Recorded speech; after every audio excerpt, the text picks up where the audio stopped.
Have you ever been in a conversation with someone, maybe a friend or a coworker, and everything is going just fine? You are understanding every single word, but then suddenly they say something that completely throws you off? You nod your head, you smile, but inside your brain is working overtime trying to figure out what just happened. You start thinking to yourself, wait, did I miss something? Did they change the subject? Why are we suddenly talking about their cousin's dog when we were just discussing what to eat for dinner? If this sounds familiar, I want you to take a deep breath and relax, because you are absolutely not alone. Welcome to English in Fluency. I am your host, Alex, and today we are going to talk about something that causes so much unnecessary stress for English learners at the B1 level and beyond. We are going to talk about how to understand digressions and side comments, and more importantly, how to stay completely oriented in real conversations. You see, when you learn English in a classroom or from a textbook, the language is usually very neat and tidy. People speak in complete sentences, they stick to the topic, and every word has a clear purpose. But real life is messy. Real human beings do not speak like textbooks. Our brains move 1,000,000 miles a minute, and sometimes our mouths just follow along for the ride. We remember something funny, we feel a sudden emotion, and we just throw it into the middle of our sentence. This is what we call a side comment. Other times, we get completely distracted by our own thoughts, and we wander off the path entirely. We start telling a whole different story. This is called a digression. For someone learning English, these two things can feel like hitting a brick wall. You think you are failing because you lost the thread of the conversation. But I am here to tell you that you are not failing. The speaker is just being human. Once you learn how to spot these little detours, your listening confidence is going to skyrocket. You will stop panicking, you will stop translating in your head, and you will just start enjoying the flow of the conversation.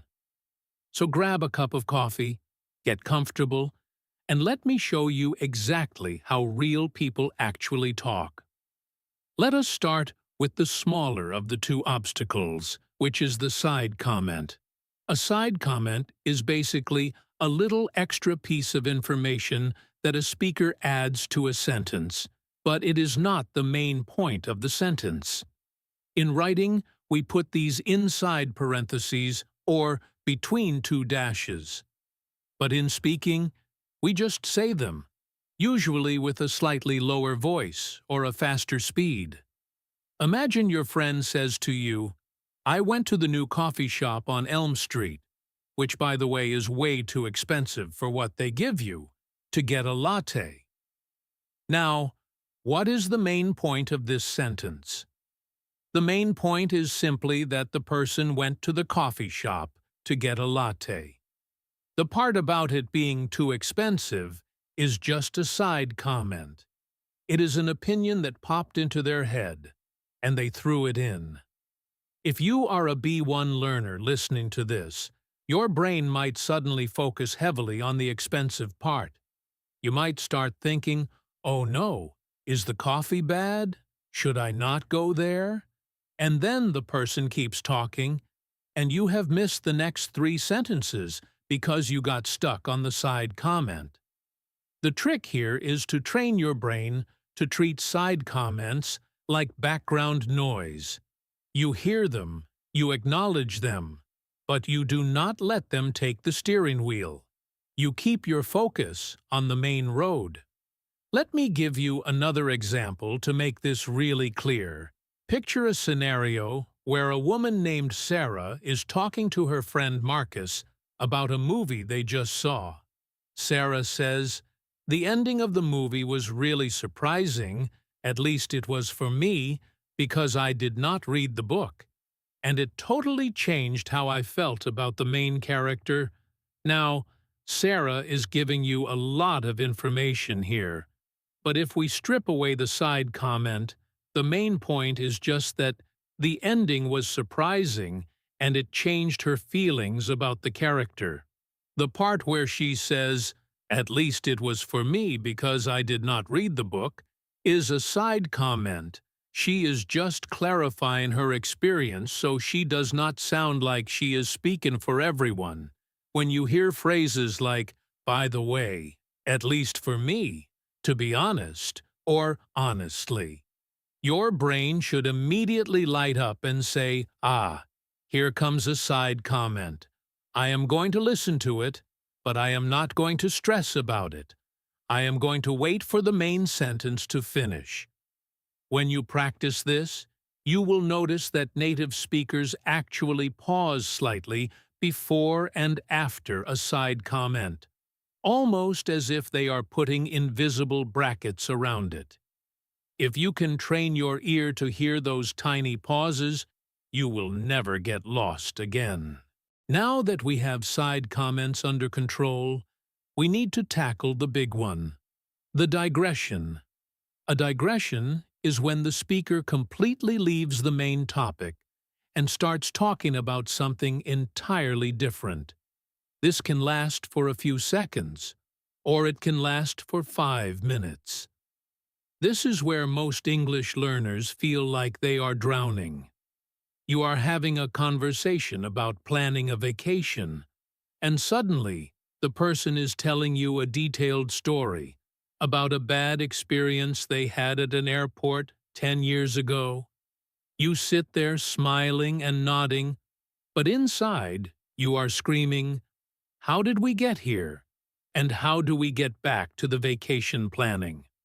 The most important thing for you to understand about digressions is that they are completely normal.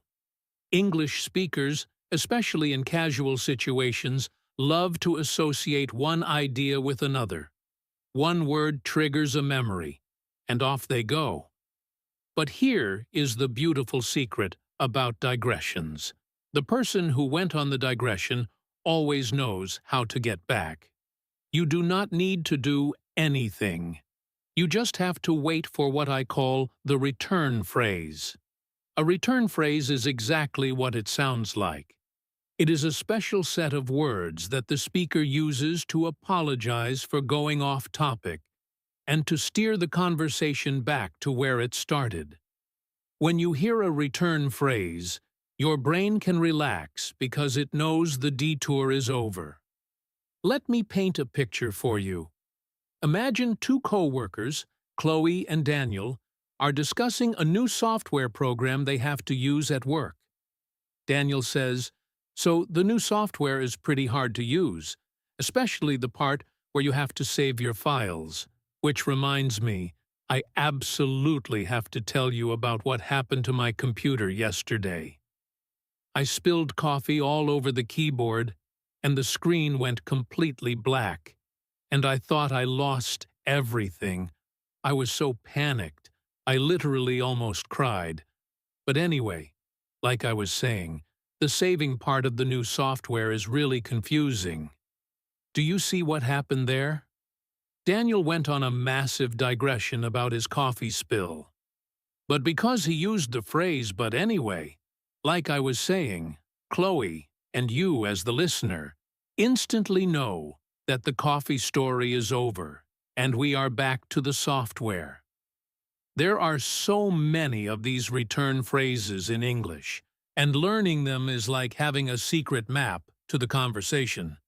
Besides, anyway, people say things like, "Anyway, back to what we were talking about." Or they might say, "Where was I?" "Oh, right." Or they might say, "But I digress." Or simply, "So, as I was saying."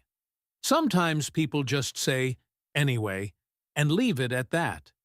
When you hear these words, it is like a big green light flashing in your brain, telling you that the main road has resumed. You do not need to understand every single detail of the digression. If Daniel was talking about his coffee spill, and you did not understand the part about the black screen, it does not matter, because the coffee spill was not the point. The software was the point. Once he says anyway, the coffee spill is dead, and the software is alive again. Your job as a listener is to just float through the digression without panicking, waiting patiently for that return phrase.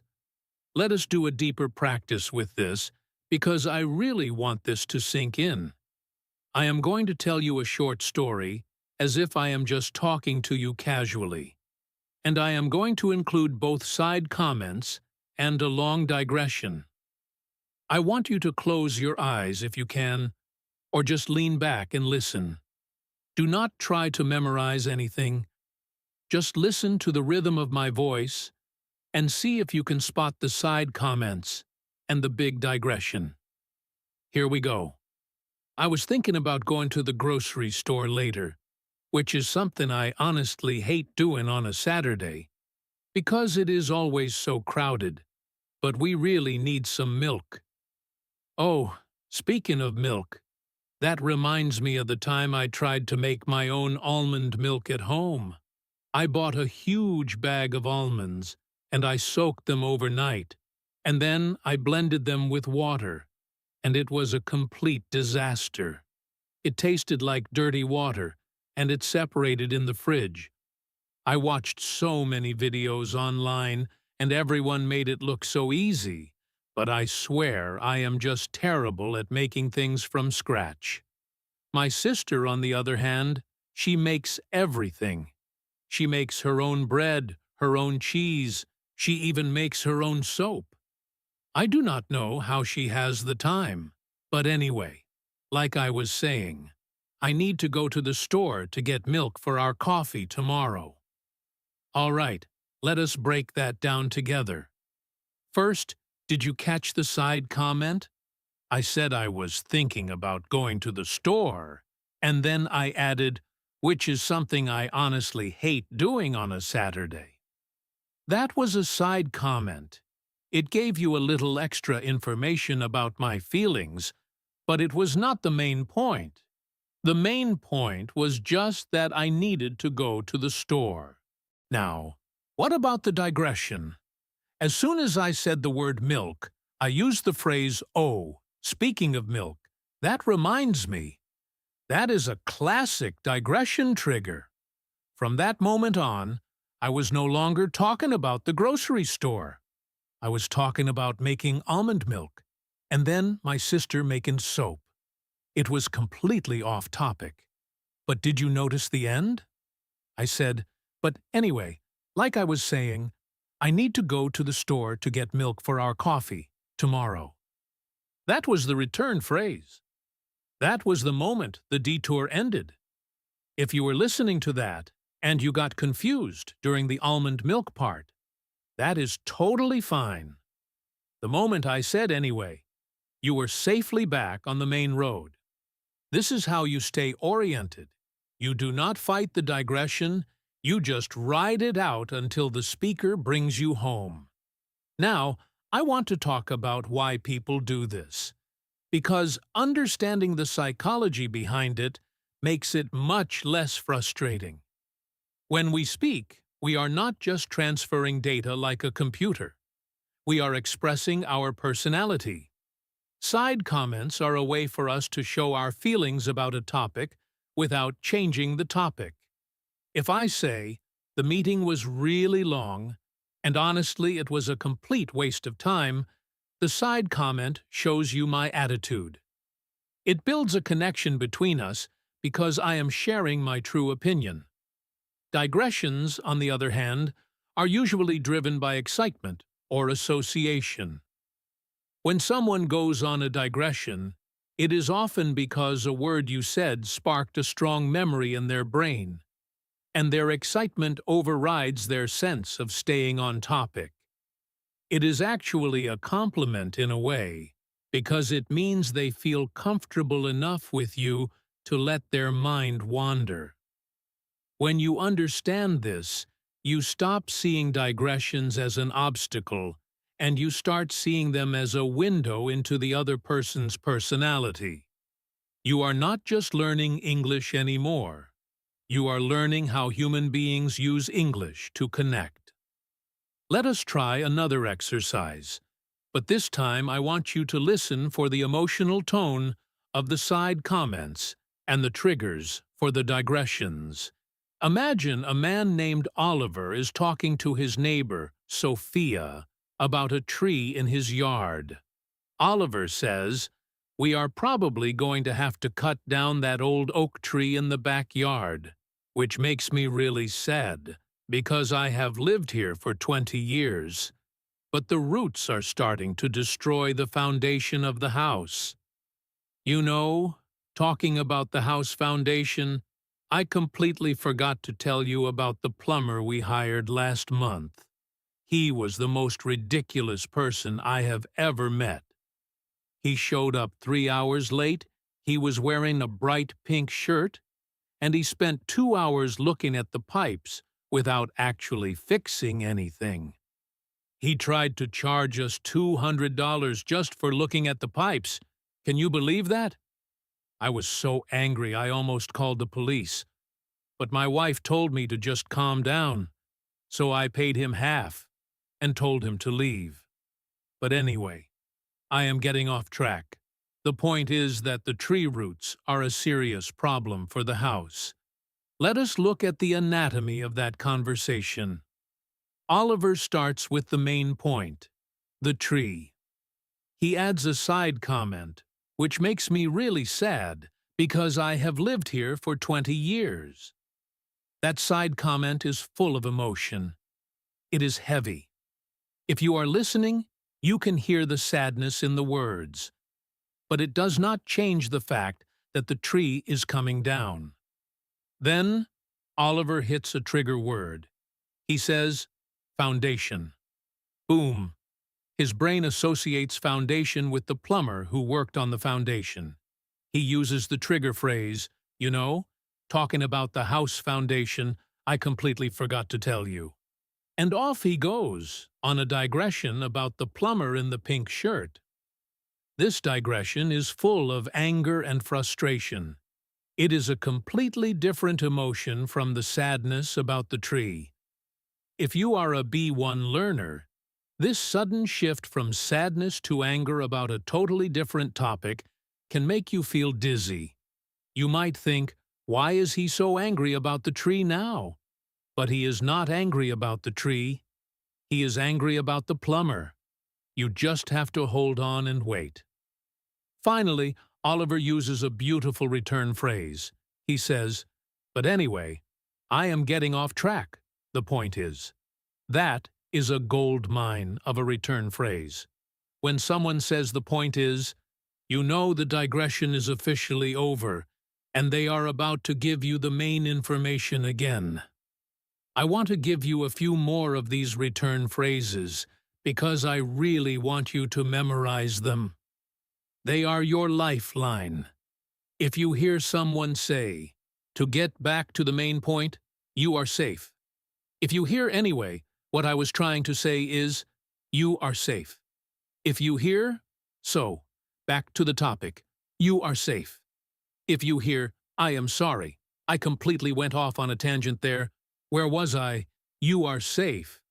A tangent is just another word for a digression.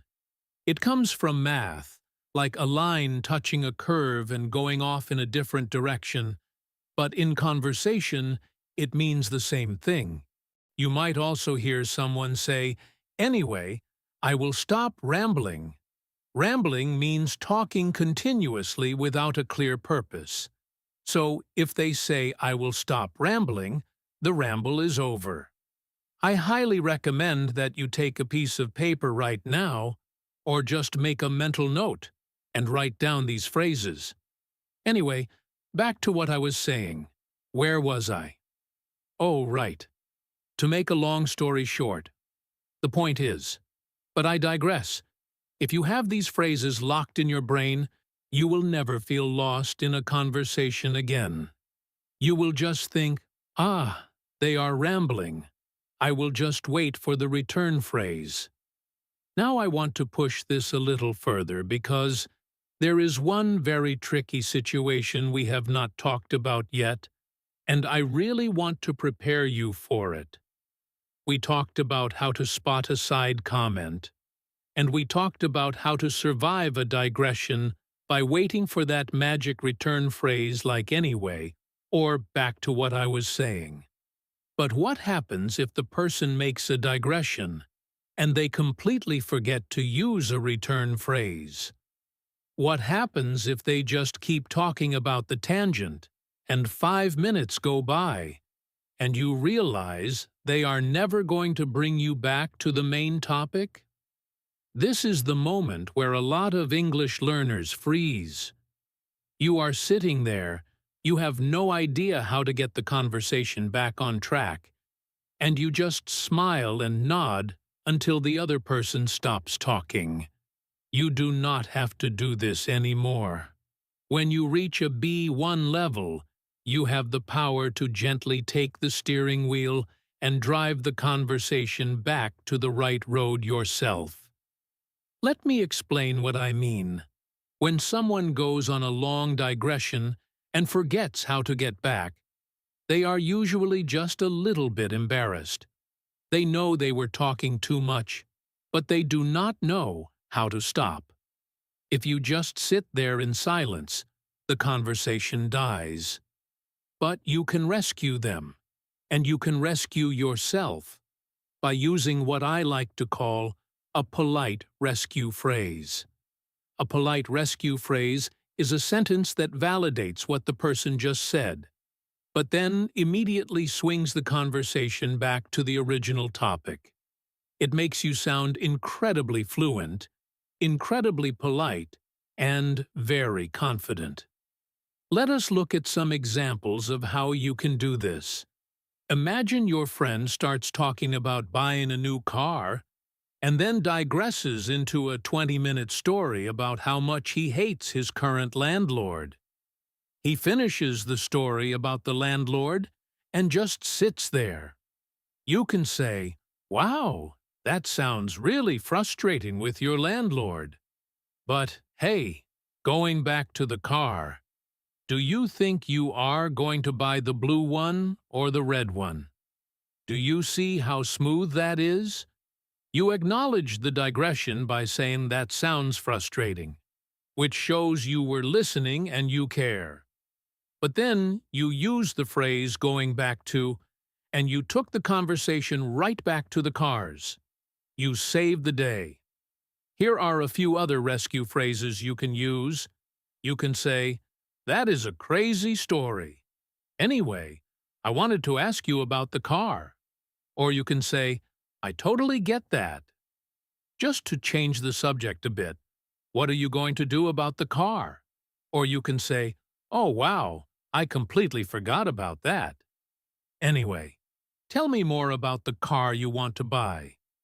These phrases are absolute lifesavers. They allow you to control the conversation without being rude. You never have to sit through an awkward silence again. Let us practice this in a full scenario so you can hear how it sounds in real life. I want you to imagine you are at a cafe with a woman named Emma. You are trying to ask her about a new gym that opened in your neighborhood. But Emma is very easily distracted, and she is going to go on a massive digression about her shoes, and she is not going to use a return phrase. I will play both parts, and I want you to listen for the moment where I step in and use a polite rescue phrase. Here is the conversation.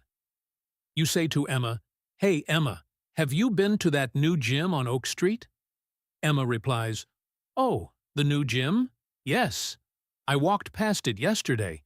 Actually, I was walking past it because I was looking for a shoe store, because my favorite sneakers completely fell apart this morning. I was so mad. They were brand new. I only wore them 3 times. I think I stepped in something sticky on the subway. and it ruined the rubber on the bottom. I tried to clean them with soap and water, but it did not work at all. I even tried using a toothbrush. Now, at this point, Emma has stopped talking. She is just looking at you. She has totally forgotten about the gym. If you do not say anything, the conversation is over. So, you take a deep breath, and you use your rescue phrase. You say, "Oh no, that is so annoying about your shoes. I hate when that happens. But anyway, I was wondering, is the new gym on Oak Street as big as the old one?" Emma says, "Oh, right. The gym, yes. It looks huge from the outside. I think they have a pool." Did you hear how natural that was? You did not interrupt her while she was talking, because interrupting is rude. You waited for her to finish her digression, and then you smoothly transitioned back. You used the phrase, "But anyway, I was wondering." This is advanced listening and speaking combined. You listened to the side details, you understood the problem with the shoes, but you knew that the shoes were not the main topic.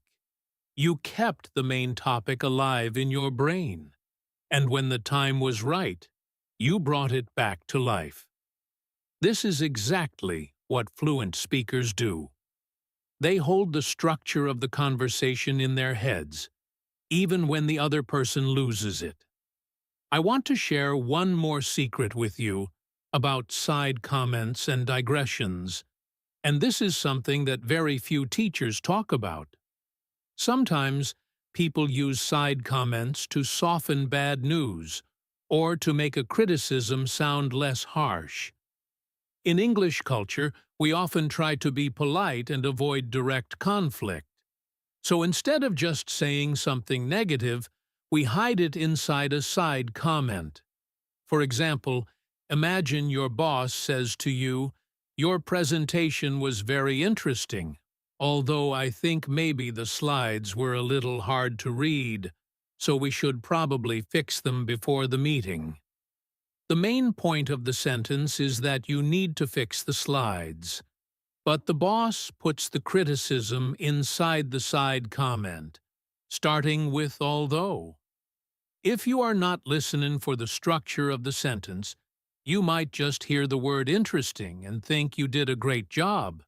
But if you listen for the side comment, you catch the real message. This happens in casual friendships, too. A friend might say, "I love your new jacket, even though the color is a little bright for my taste, but it looks great on you." The main point is a compliment, but the side comment gives you a tiny hint that they do not love the color. You do not need to be upset by this, it is just how people talk. But when you understand that side comments can hide the real message, you start listening to English on a whole new level. You start hearing the things that people are not saying directly. You start understanding the hidden meanings behind the words. This is what it means to truly be fluent. You are not just translating words from English to your native language, you are translating the feelings and the intentions behind the words. Let us do a really challenging exercise now. I am going to put all of these elements together into one final big practice. We are going to have a conversation between three people this time. Listening to three people talk is much harder than listening to two people, because the topic can change even faster. The characters are going to be a man named Ryan, a woman named Sophia, and a woman named Chloe. They are trying to plan a surprise birthday party for their friend Mark. In this conversation, there will be multiple side comments. There will be a digression that gets interrupted by another person. And there will be a moment where the conversation gets completely lost, and someone has to use a rescue phrase. This is as real as it gets. Do not worry if it feels fast. Just try to spot the side comments, ride out the digressions, and watch how the characters steer the conversation back to the party.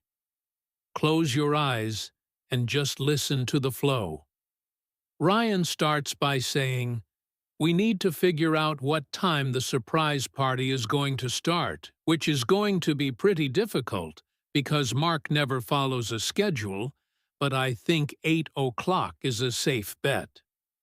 Sophia says, "8 o'clock works for me, and to be honest, I am just glad we are not doing it at my house this year because cleaning up after the last party took me 3 days."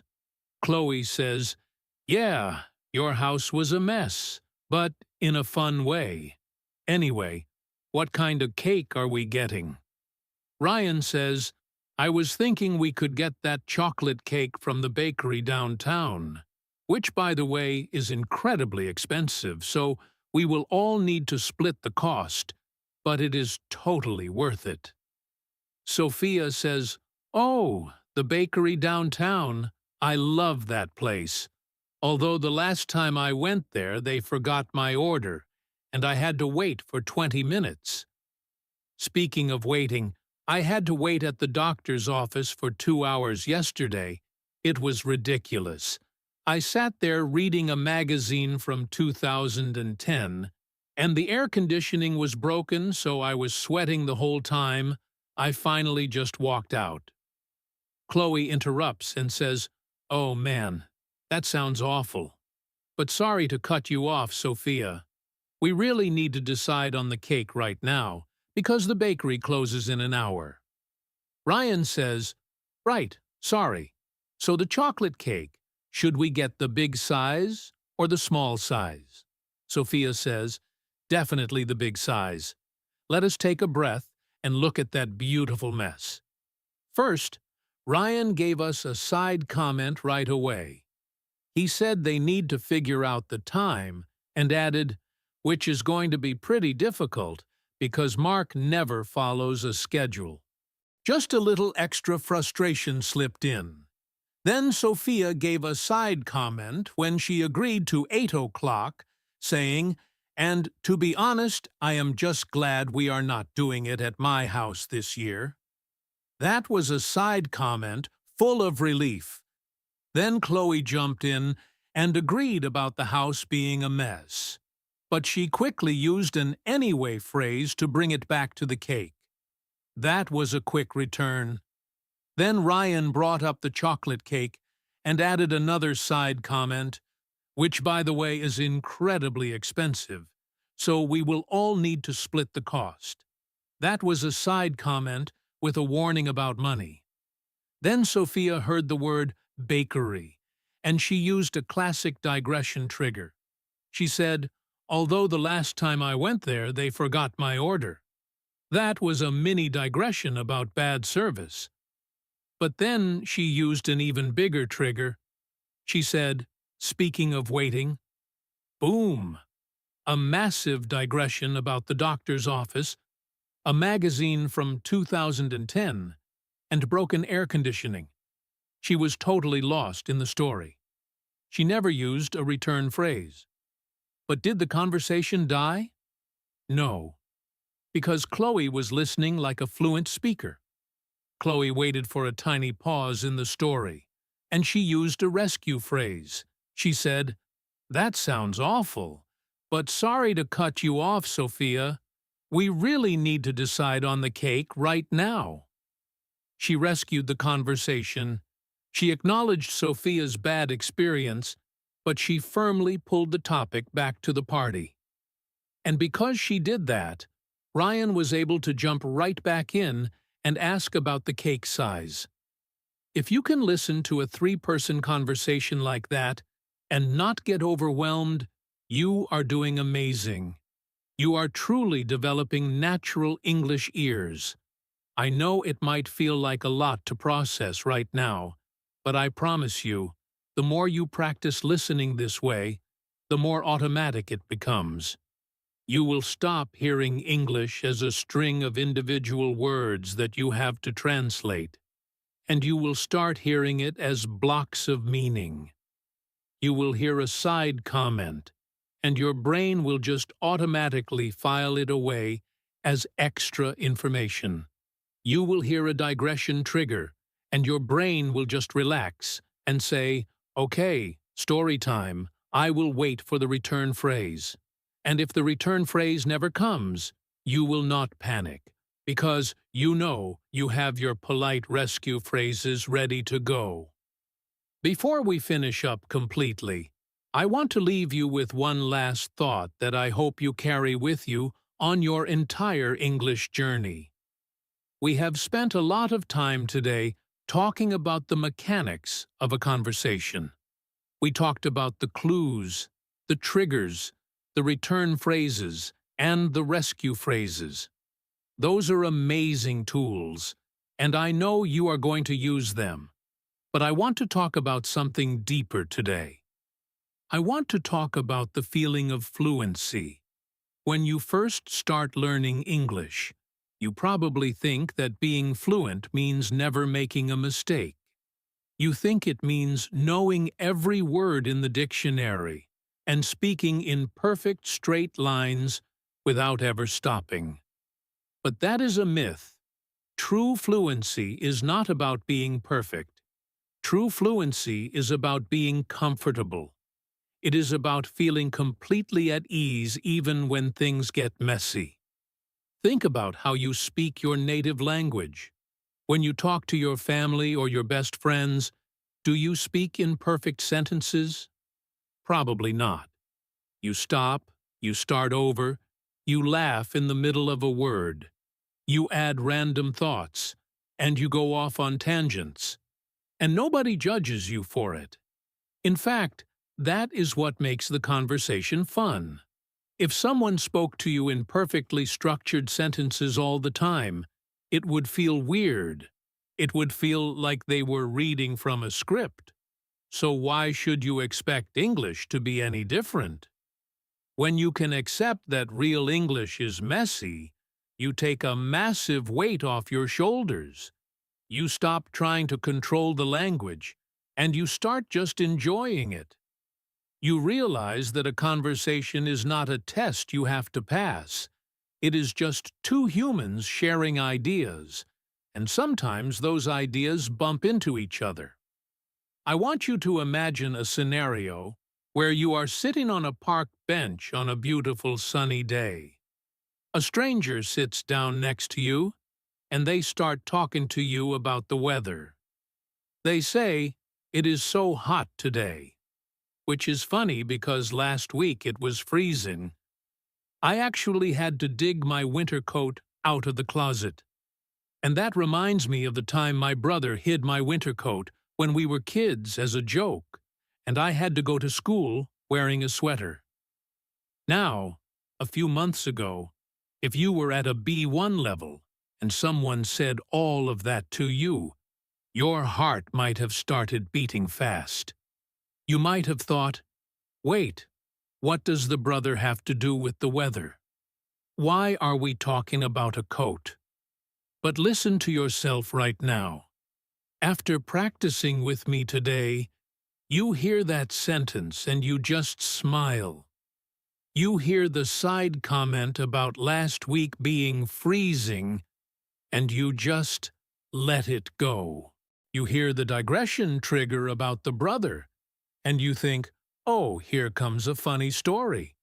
You sit back, you listen to the story about the brother hiding the coat, and you wait. And sure enough, the person finishes the story, laughs, and says, "Anyway, I just hope it does not rain tomorrow." You understood everything. You did not panic. You did not reach for a dictionary. You just existed in the English language, and it felt good.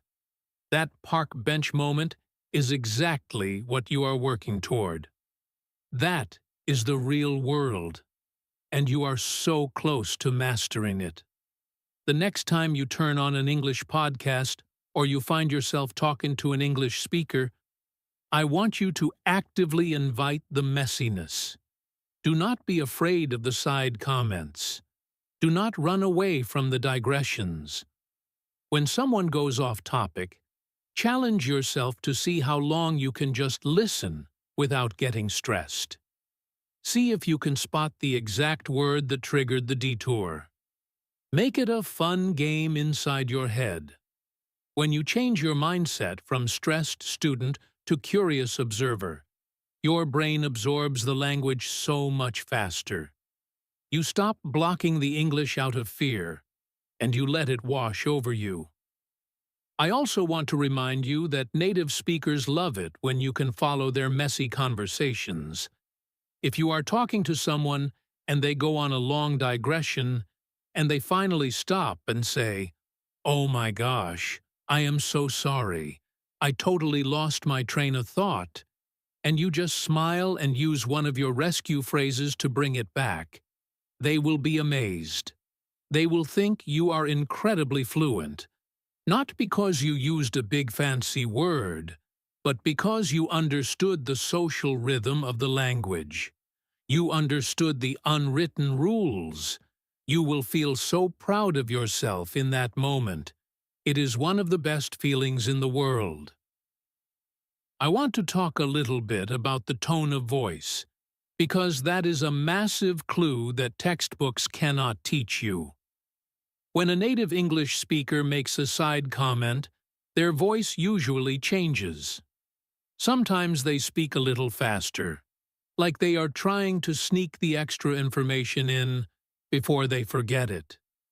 Sometimes they lower their voice, like they are sharing a secret with you. If I say, "I went to see the new superhero movie," which I thought was absolutely terrible, by the way, with my brother. When I say "which I thought was absolutely terrible, by the way," my voice drops, and I speed up a little bit. It sounds different from the rest of the sentence. Your ears can actually hear the parentheses. You might not understand every word of the side comment, but your brain will recognize that the tone has changed, and it will subconsciously prepare you for the return to the main sentence. This is why listening practice is so important. You cannot learn tone from reading a book. You have to listen to real people talking, and you have to do it often. The same goes for digressions. When someone is about to go on a digression, their energy level often changes. If they are telling you a boring fact about a work project, their voice might be flat. But then, they remember a funny story related to that work project, and suddenly their voice gets higher. They start talking with their hands, and they get excited. That energy shift is your warning. Your brain should say, "Oh, here comes a story. This is a digression. I do not need to take notes on this. I just need to enjoy it until they calm down and get back to the topic." When they use the return phrase, their energy usually drops back down to normal. They might sigh, or they might laugh at themselves for going off track. You will hear them say something like, "Anyway, sorry about that. Where was I?" The apology is a huge clue. If someone apologizes in the middle of speaking, they are usually apologizing for a digression. They know they wandered off, and they are bringing you back. You have been working so hard to get to this point in your English learning.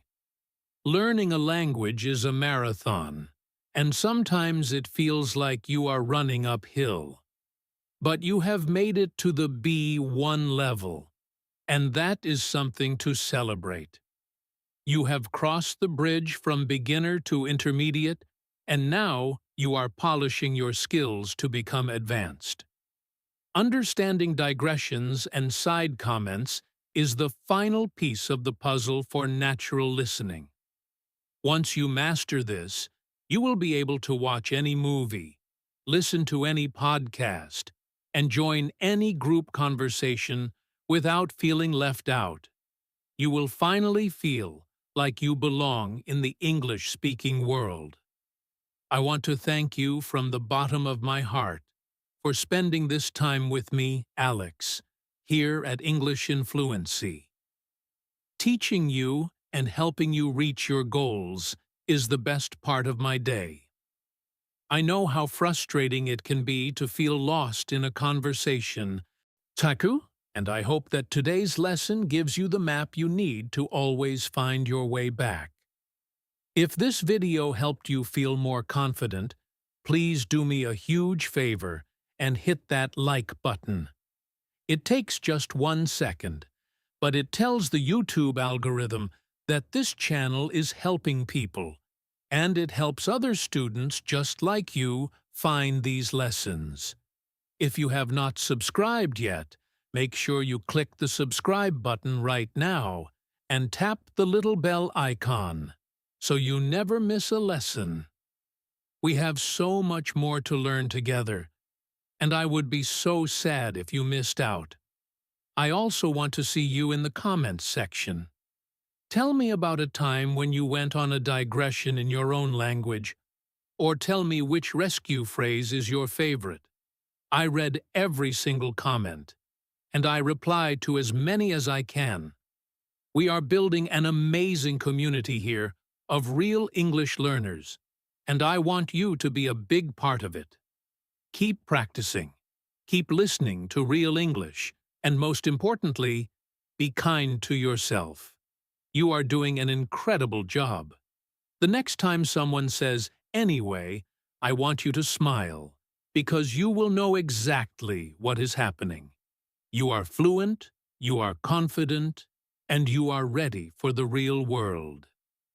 I will see you in the next video right here on English in Fluency. Have a beautiful day and keep flowing.